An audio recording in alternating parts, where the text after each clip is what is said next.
Mr. Frank Wilderson III.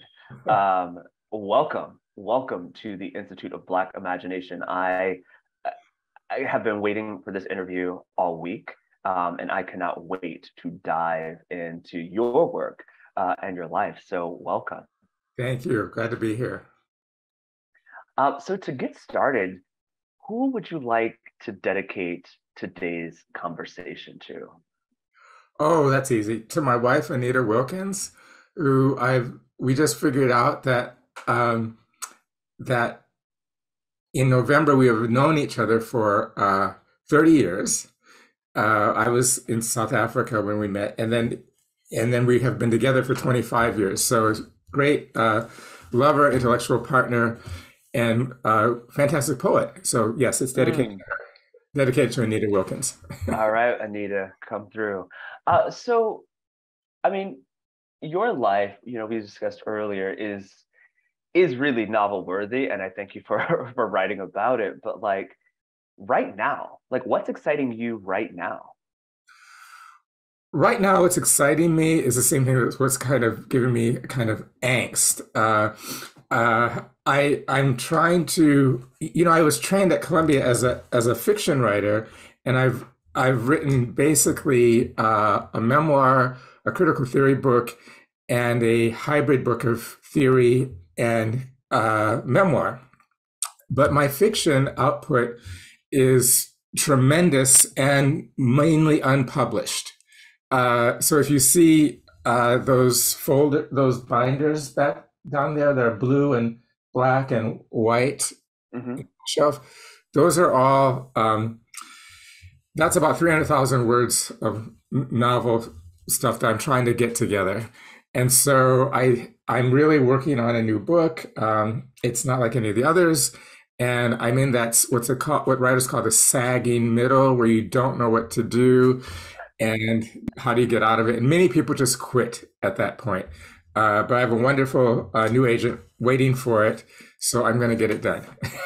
Amazing. I'm excited to hear about what it is you're thinking. That's a bit different. But to circle back to uh, what you're kind of known for, right, is Afro-pessimism. Um, what is Afro-pessimism? I think the easiest way, so I should say, I have something to say about that. Hmm. But then there are people like yourself, um, young, artistic, intellectual Black people who are taking this to a new level and taking it to places that myself and Jared Sexton and the people who thought about this in, 98, 99, 2002, and we never considered that, So those are two. So the answer to your question is bifurcated. So let's go with Mm. my own answer, which I can say, and then where is it going, which I can only glimmer, but not really say. Uh, you know, um, there were people at UC Berkeley in, I arrived in 97 and I left in 2004. I was doing a PhD in critical theory and cinema in film theory and critical theory, we were also very much engaged in political activism in San Francisco, Oakland, Berkeley Bay area. And one of the things that we were seeing was that the isms that underwrite how activists and revolutionaries think about suffering were very important to analyzing Black suffering and comparatively inadequate. So, what do we mean by that? We mean by that one of the major isms it would be feminism, and the ones that we were studying were basically based on psychoanalysis, which is to show how the entity called woman is is derivative of man under the Oedipal structure of the Western family. So that two things were coming out of this, which I agree with. But then, okay, so I'll go like this. So basically, feminism would suggest that if we're going to ask the question, how do we undo civil society and the state? Not how do we improve the lives of people in civil society and the state, but how do we undo civil society and the state in a revolutionary manner so that lives will be 10 times better, but not just made adjustable to the conditions. That's reform. Okay, so we're interested in revolutionary questions. And we figured out that whereas it had something to say, feminism, which was based on a critique of Oedipus, which produces patriarchy. It has something to say about the suffering of all women. It is inadequate when thinking about the suffering of Black women, and inadequate when thinking about the oppressive nature of Black men. So that was really is influence in this thinking in her book. This objection about slavery.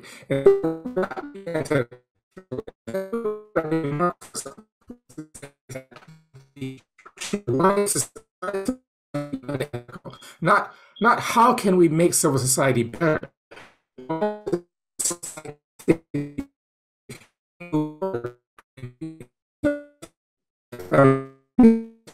Marxism, and they had two different ways of going about it. One was saying that in every institutional dynamic, what you will find at the core, like a grain of sand for a pearl, is patriarchy. And what Marxism was saying is every institutional dynamic, what you will find at the core, like the grain of sand, is capitalism, the division between the rich and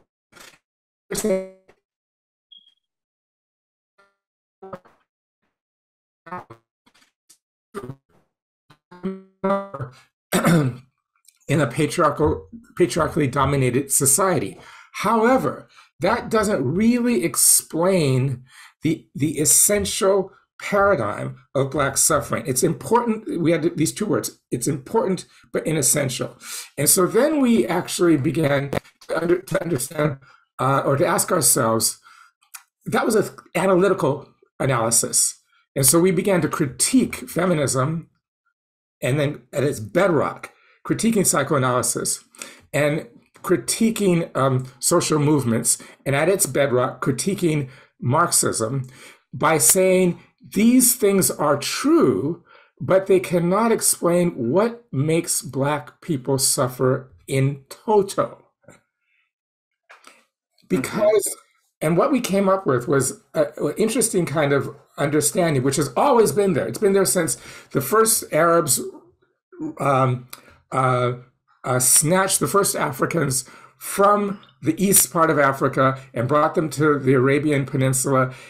African people have understood that the destruction of my body, the destruction of my psyche, the destruction of my cosmology, the destruction of my family structure is absolutely essential to the production of everybody else's cosmology, family structure, and identity. That these things are symbiosis. There's a symbiosis between these two things. You know, violence, anti-Black violence is not a form of discrimination. It's a necessity that allows everyone else to bloom and blossom. And so what we realize is we need a non-Marxist, I don't mean non-Marxist, what we need is a analysis of slavery that goes beyond Marxism and understands slavery as a 21st century dynamic as opposed to a historical past. And once we hit upon that, we were able to understand why it is in the political organizations in Oakland, Berkeley, and San Francisco that when Black people in multiracial political structures start talking about the singularity of Black suffering, when Black people in those structures start talking about the singularity of anti-Black violence, the room wants to shut them down and say, no, bring it back to what's common to all of us. And so what Afropessimism is, it is an ism that challenges the foundational isms of revolutionary thought, not to say you all are liars, but to say that you haven't actually gone far enough to explain what it means to suffer as a Black person, and also to explain how anti-Black violence cannot be analogized with with post-colonial violence, cannot be analogized with the violence against women who are not Black. And so that was the key. That's all we wanted to do, was produce an analysis that said, this is good thinking, but y'all haven't thought about Black people well enough. Well, you know what? The 21st century came along, and Trayvon Martin was murdered, and Sandra Bland, and on and on and on and on and on, and George Floyd and Eric Gardner. And so people in the community started reading Afropessimism. And I started doing workshops in community centers around the world. And it then developed into a kind of political dynamic, which we had no vision of. And then artists, I get emails from composers and painters and musicians about, how Afropessimism has opened up their imagination. Because what happens in art school, and I went to Columbia to do a fiction degree, is they say to you, assume that your protagonist has a stable equilibrium at some point, and then move to the conflict stage, like colonialism or the breakup of a marriage, and then move to the redemptive denouement, the resolution.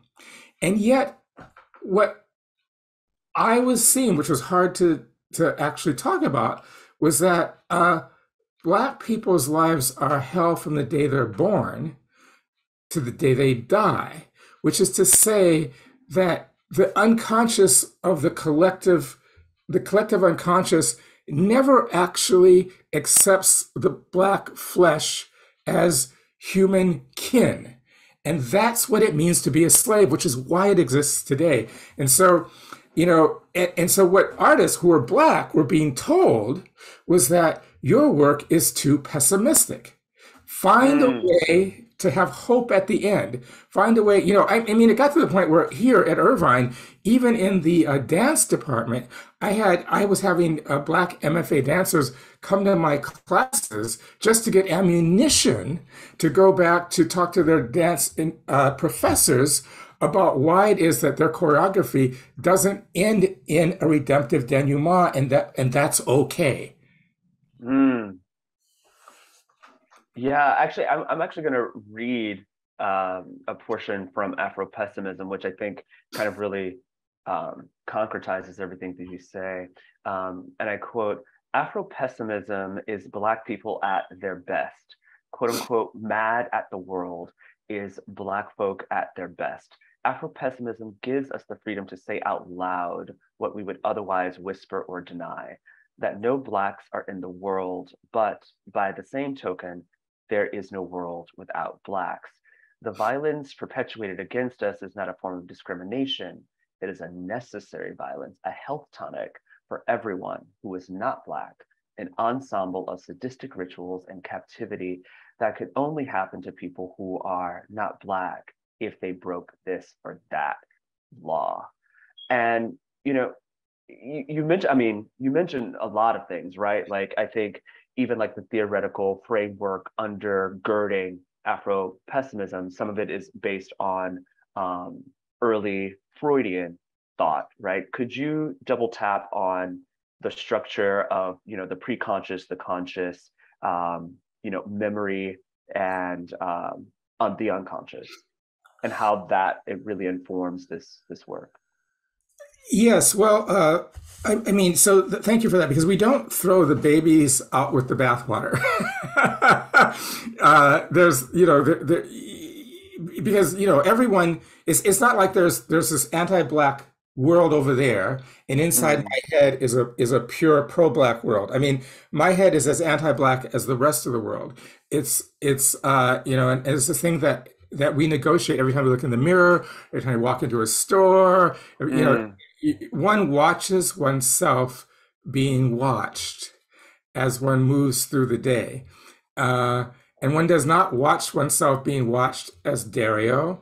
One does not watch oneself being watched as Kaniqua. One does not watch oneself being watched as Frank. the one watches oneself being watched as black, because what goes through the mind is not what do I see, which is what Freud asked in the primal scene, but as David Marriott, who's a black psychoanalytic thinker who's very foundational to our work, that's the primal scene for non-black. What do I see? My parents copulating. This is but for black people, it's what do they see? And this is why we need Fanon, right? Because Fanon knows I am watching me being watched. I don't have the actual apparatus and the luxury to just move forth in the world with open arms and watch. I am always watching me being watched. So in other words, what we're saying is that a theory of the unconscious is very vital to what we're talking about. However, the black unconscious, this is another thing. We need to distend the logic, to say, well, what does it mean for a non-black person? Yes, they have an unconscious. Why do they have an unconscious? Because they share a communal lingua franca with the rest of the world. In other words, a grammar with the rest of the world, a grammar of suffering and a grammar of being.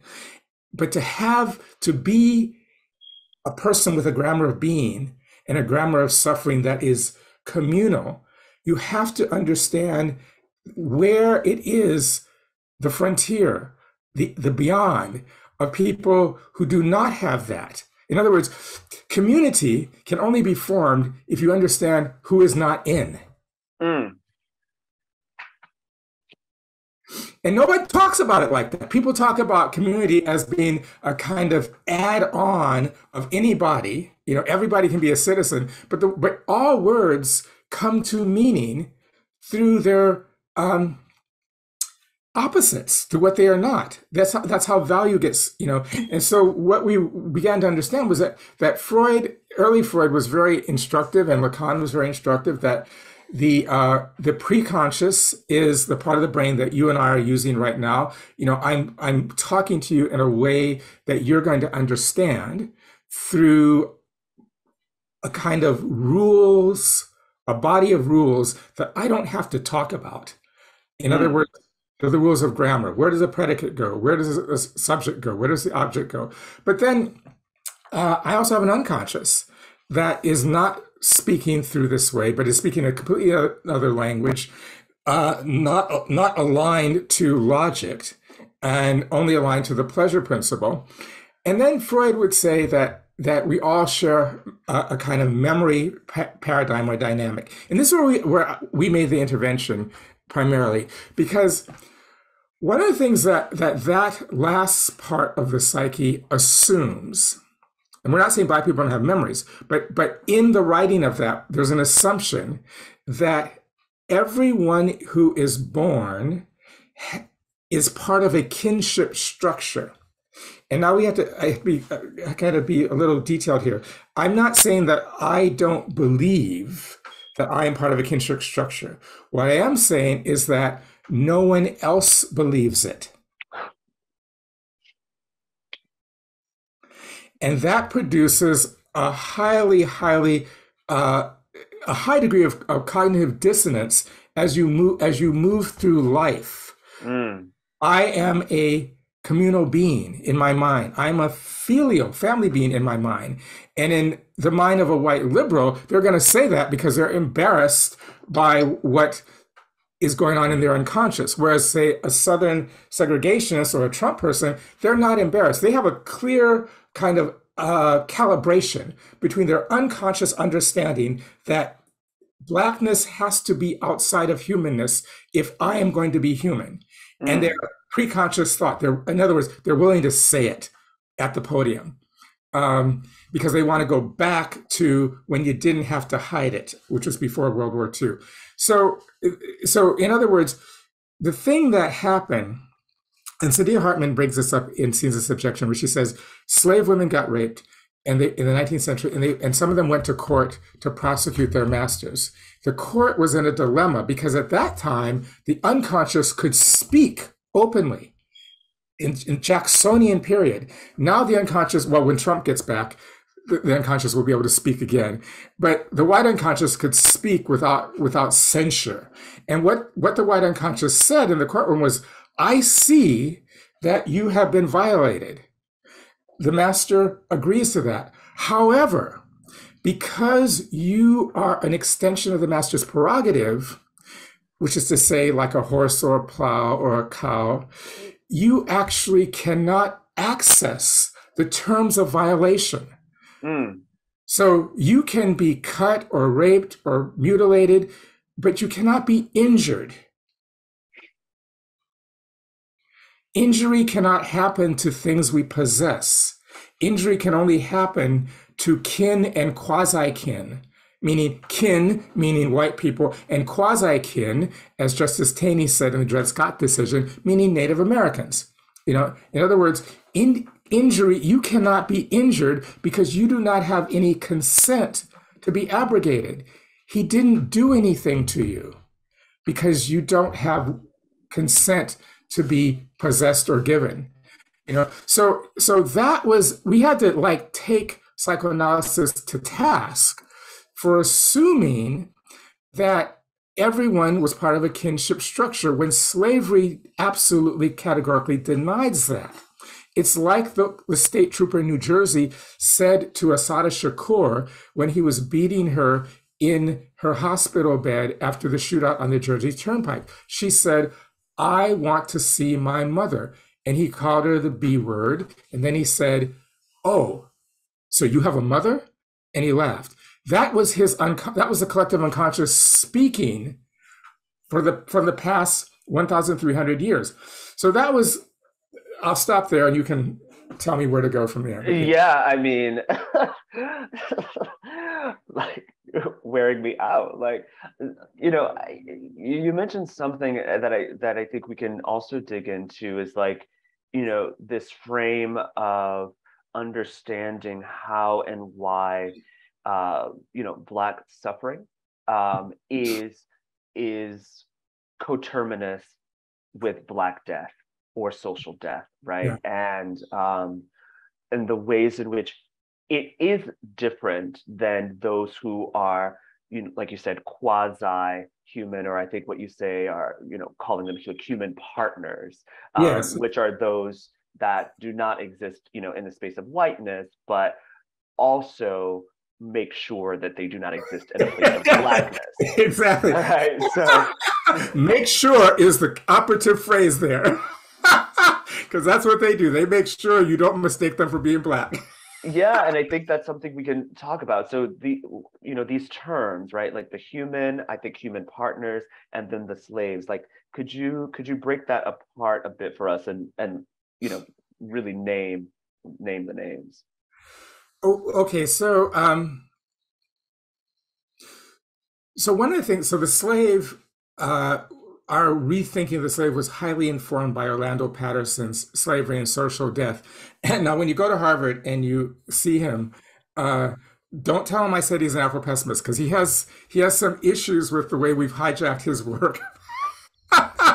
But he's a mess. I mean, in 1982, he wrote a book called Slavery and Social Death. And he said, look, all the books about slavery that have come before my tome have basically done something that your grade school teacher would not allow you to do. When she said, give me a definition, and then you gave an example, or you gave a report of some happening, that's reportage.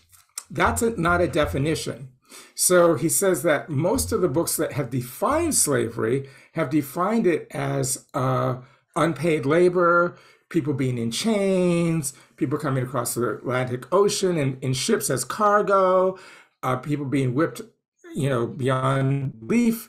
And he says, those are the experiences of slavery. That doesn't explain the actual dynamic. What is slavery when nothing is moving? How do you define it when everything is static? Which is what Marx did in Das Kapital. He said all the people who talked about economics beforehand have talked about how the economy works. They haven't talked about the structure of capitalism. Mm.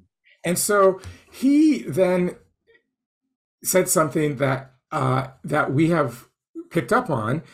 the only way we disagree with him is that, and I don't know how he came to this conclusion. We would say that for Black people, this definition has continued. In other words, slavery is um, general dishonor, which is to say that one is not dishonored for illegal immigration, one is not dishonored for violating patriarchy, one is not dishonored from trying to send white people off their land from South Dakota, one is dishonored in one's flesh, which is Hmm. to say, Blackness, the slave is dishonored in his, her, or their being, not in his, her, or their transgressions.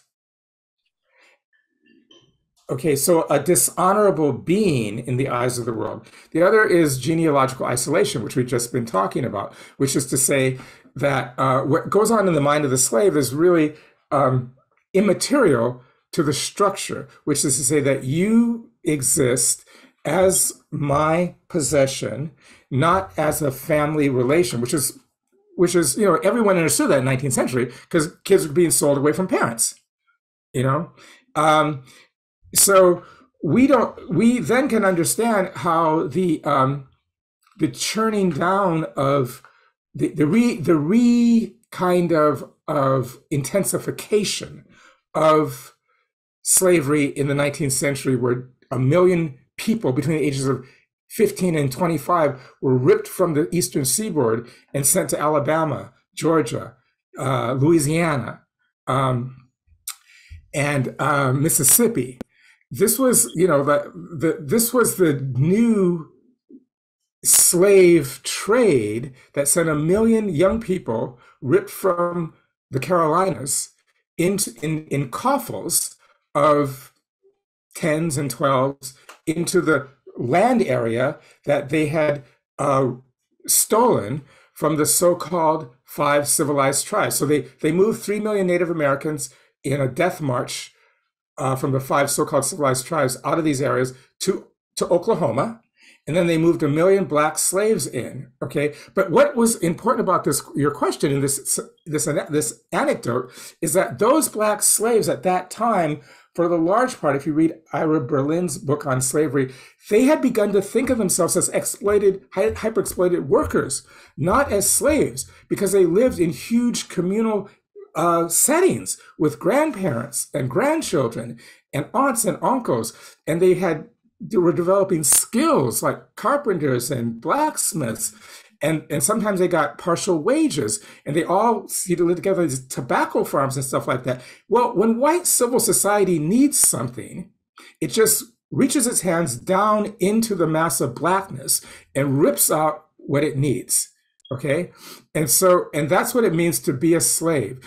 Well, this is the moment of Beloved also. We got in 1988, what is happening to Toni Morrison's imagination, among many other things, is that she is sensing this renewal where 1 million Black people in the ages of 18 and 25 are being re-enslaved again, just like happened between 1818 and 1830. So the slave is a relational dynamic, not an experience. And that relational dynamic means that you are always available to the whims of civil society when they need your body for fuel to do other things. Okay? Now, the human then is someone who has the opposite, the three opposite categories of social death. So if the slave is genealogically isolated, meaning has no kin that is recognized, I'm not saying what's inside the slave's mind. I'm saying what's inside the mind that you need to be concerned about, as I'm sure you know, is the mind of the someone who has the biggest gun. Okay, so I'm concerned about the mind of the LAPD. Okay. When I lived in New York, I was concerned about the NYPD. Okay, Mm-hmm, mm-hmm. okay, those are the people got to know how they're thinking, because those people tell the truth. Yeah. Yep. Okay, those Mm-hmm. honest ass white people. Okay, everybody else is a liberal liar. Okay, okay. So genealogical isolation.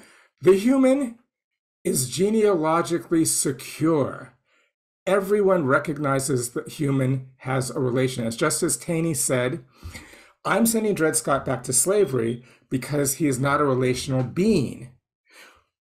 We are trying to improve the anthropological accoutrement of the Native Americans. We're teaching them how to eat with forks and knives, teaching them how to plant and stuff like that. And when we develop them to a greater form of whiteness, then they can become full citizens. So he recognized Indians as relational beings, right? He said Dred Scott is not a relational being. So the human is genealogically secure, even if some people are colored and white people think of them as having an inferior genealogy, they're still genealogically secure.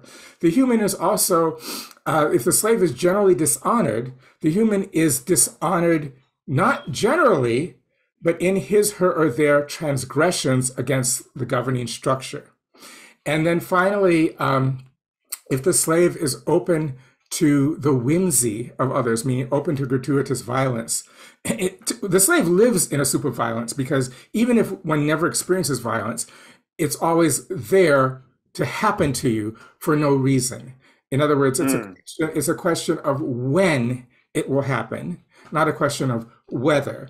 And the human is going to get violence when he, she, or they are perceived to transgress. So those are the two polar opposites. And it's necessary for slavery, as Patterson writes out. Otherwise, you can't think of yourself as a human if there aren't slaves in the mind or in your society. You don't have the tools to understand what does it mean to be genealogically secure if you can't point to someone over there who is genealogically isolated.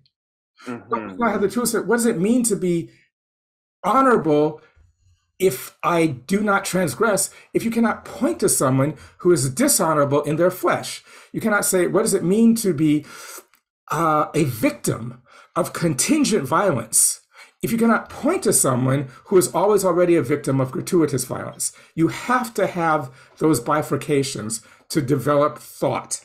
In the gray zone is the junior partner. And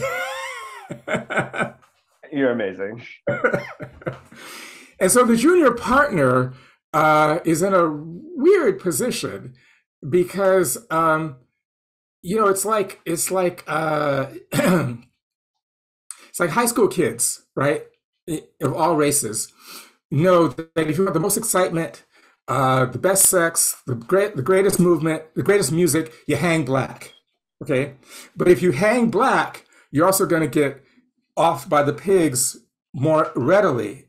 So in other words, one of Jared Sexton's grad students did a kind of round table of 3 people from all different races at a high school in San Francisco.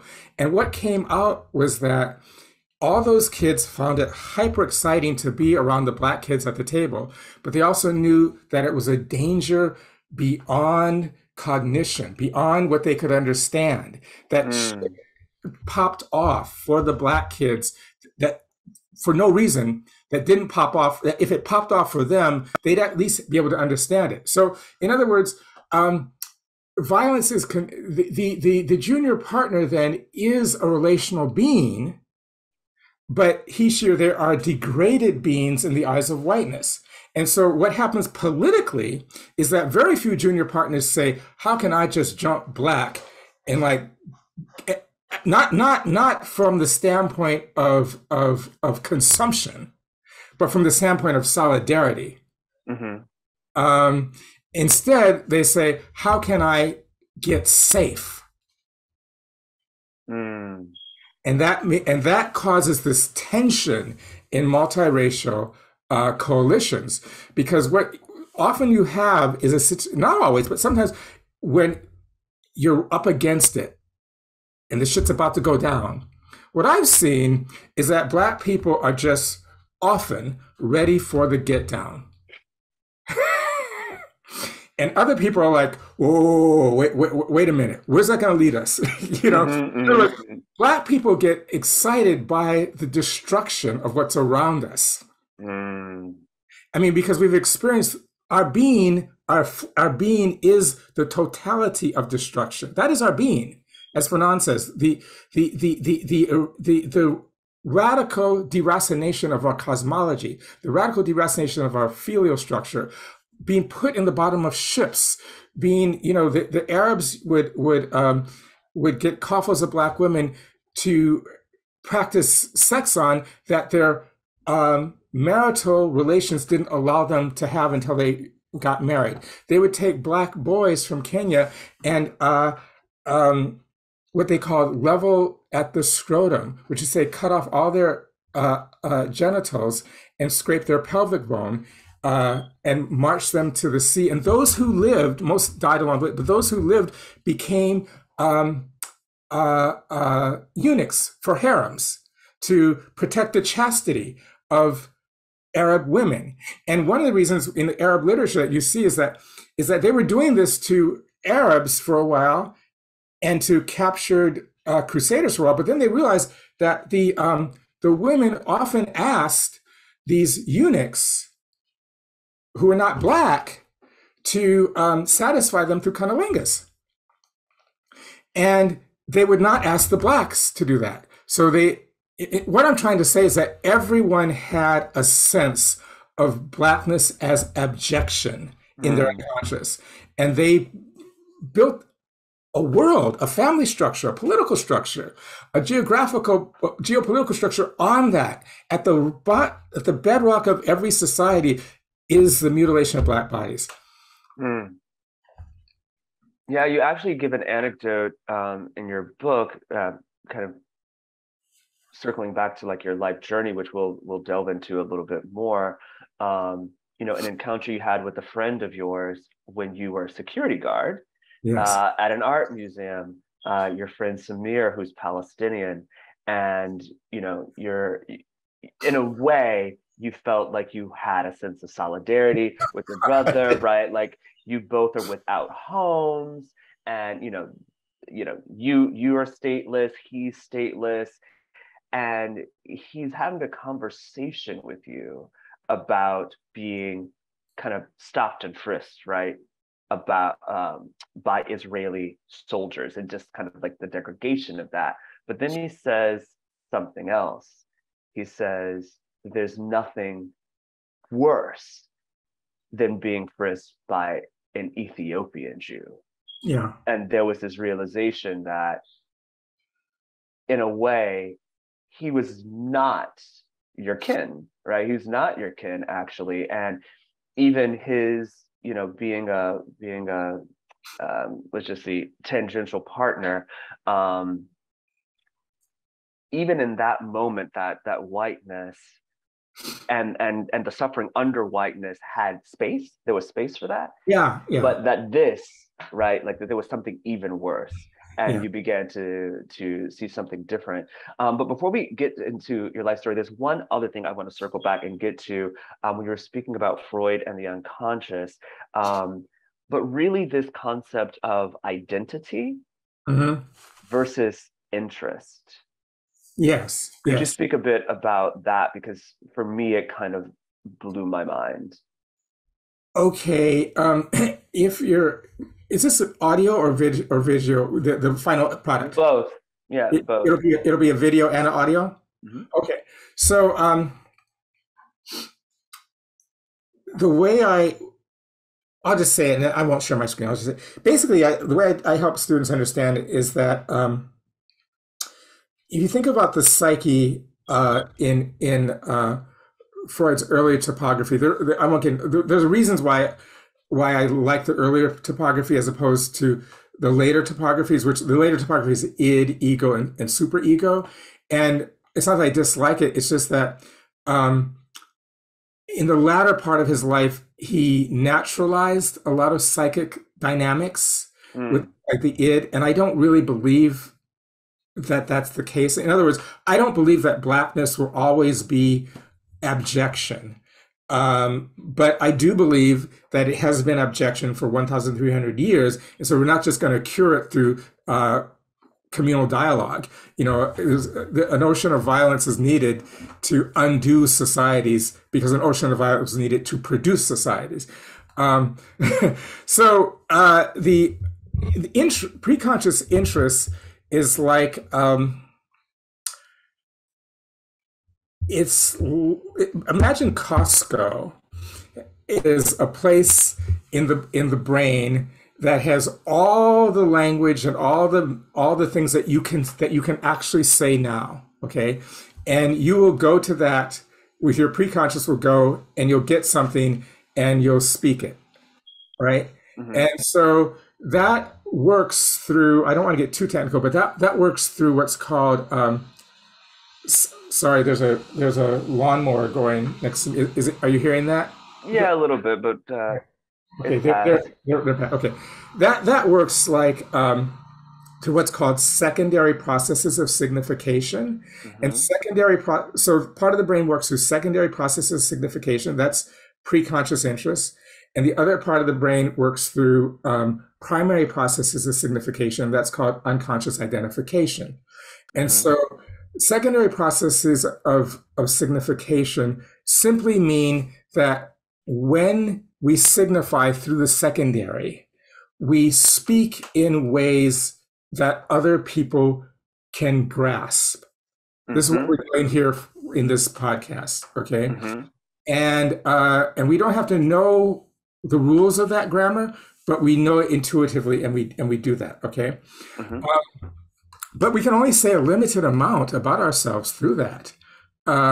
We can only say, I'm 66 years old. I come from Minneapolis by way of New Orleans and Ann Arbor. I like this. I like that. I vote for this. I don't vote for that, or whatever. We can call ourselves something through identity. We can name identities through the preconscious, but we cannot name identification. So then we have Mm-hmm. the other part of the brain, which is primary processes of signification, and that's our identification. And that is an engine that uses language and images, but it does not adhere to the rules that would allow that speech act, which typically happens in dreams or in slips of the tongue or in daydreams. It doesn't allow that to be translatable to somebody else. Mm-hmm. In other words, you can have lunch with the Kaiser at 21 in the year 2030. Can you really do that? No, you can't. But primary processes of signification don't give a damn. They're just trying to move the brain to what's pleasurable. Mm-hmm. They're using languages and images to do that. Mm-hmm. But in moving the brain to what's pleasurable, you can often create unpleasure towards in a later point. So the secondary process of signification come in, they put logic back and they say, oh, look, dude, if you eat all that chocolate tonight and you smoke that joint Mm-hmm. and you do not do your homework, you will Mm-hmm. fail school. And the Mm-hmm. unconscious primary says, but this feels good. Mm-hmm. Mm-hmm. Mm-hmm. Mm-hmm. I identify with chocolate joints and Netflix. That's my identification. It also has a sexual dynamic, which is to say that it will not obey the speech acts of sexuality that come from the preconscious. The Mm-hmm. preconscious says, I am a heterosexual male. And the unconscious might when I say, that's a bad word because it's not volition. The unconscious might give you a charge of sexual gratification by looking at John Wayne in the movies. Mm-hmm. It doesn't, and this is where I agree with Freud in that there's no such thing as uh, um, gay or hetero. There's just pan bisexuality. Now, people don't live that out in a pan bisexual way typically, but the unconscious is constantly telling the preconscious, you are not who you say you are. Mm. And Mm. so those two engines are constantly, it's like they're churning against each other because they're using language in a different way Mm-hmm. for a different purpose. I'll stop here. The underlying purpose of the preconscious is to delay gratification so you can do the things that make you a successful communal being and get a bigger gratification on the end, like when you graduate from college. Hmm. The unconscious is wanting immediate gratification so that you can delay all pain, but it often results in a greater pain towards the end. These are two, there's a lot more here, but maybe you should direct me as to where you want to go from there. Yeah, no, and I think it's to kind of concretize and bring it back down to the street. For listeners, the reason that I wanted to speak about that is because it's the shift between identity and interest, meaning that Yeah. what we mistake as an identity is actually what we're interested in.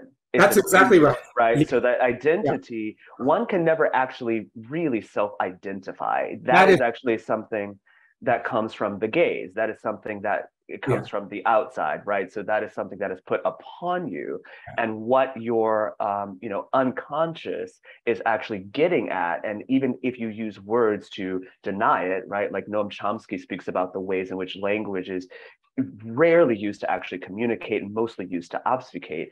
So, you know, but you're saying I identify, right? So, for instance, in the nomenclature of like sexuality, one says I am heterosexual. yeah, That is your quote unquote identity or the way in which you move through the world, but it is actually not who you are. yeah. It's actually your interests, Yes, yeah, right? That actually define. And so that's how you can say you're in heterosexual. And so you kind of like coagulate and point your quote unquote interest in the direction of heterosexuality.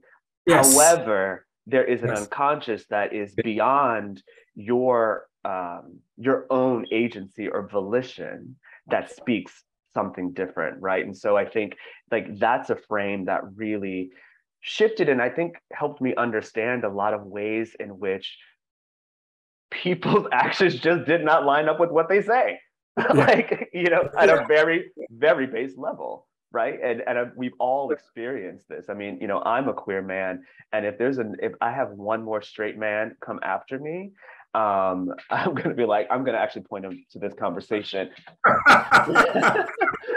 But Yeah, like, you know, you mentioned growing up, in Louisiana, spending a lot of time, maybe formative years in Kenwood, which is a subdivision of Minneapolis, which your parents integrated. yeah. And so, could you talk a bit about, your parents, which were academics in their own right, and, you being a young Black boy watching your parents integrate a neighborhood, how did that shape who you have become? I'm dealing with that now in therapy. Yeah, I realize that it's a little scary because every Black person has a kind of structure of trauma that is um, a structure of trauma that is pan Blackness. Every Black person has this, but the particularities of that structured trauma are going to be different whether you grew up in Harlem or if you grew up on Museum Mile as a Black person. Hmm. Hmm. For my thesis in at Columbia, before I even when I thought I was a Marxist, but I read part of it back the other day. I read part of it the other day, and it was really interesting. I had a young Black woman whose father was a very successful painter living right in Midtown around the museums, so she got the doorman, the big crib and everything. And then her boyfriend is from Harlem and very poor, and so their performative life is very, very different. She's sarcastic. She eats at the top of Rockefeller Center. She travels to Morocco and Spain, and his mother is domestic, and he's afraid of a lot of different things. But they're both extremely anxious beings. Mm. They have a kind of uh, they have a kind of anxiety that if one didn't think I was a constructivist, one would think it was almost in the blood. So I was just always very anxious um, from 62 to 68. Mm, And as the book suggests, negotiating the well-meaning racism of, rich white people, um, and uh, and then dealing with the aggressivity of boys, which, I don't know if my sister had it better or worse. I went to that school first because she was in kindergarten and Kenwood School, and it was at a different location. I know you can't imagine this, but in the 1960s, the baby boom had exploded to the point where there were Kwanzaa huts at elementary schools to deal with the overflow of grade school children. mm. That's what baby boomers did to the world. I mean, and now we're baby boomers. We're exploding the retirement industry because we're, so, Thanks. so she went to Kenwood School, but was on the other part of the city, and it was, and so I went there the first year of my life, first year of my grade school, and there was always uh, in your face kind of stuff, Hmm. and then the stuff from the teachers who didn't really know what to do with me. Maybe you could direct me a little bit more to where you would like me to go with this, because that's a big, big story.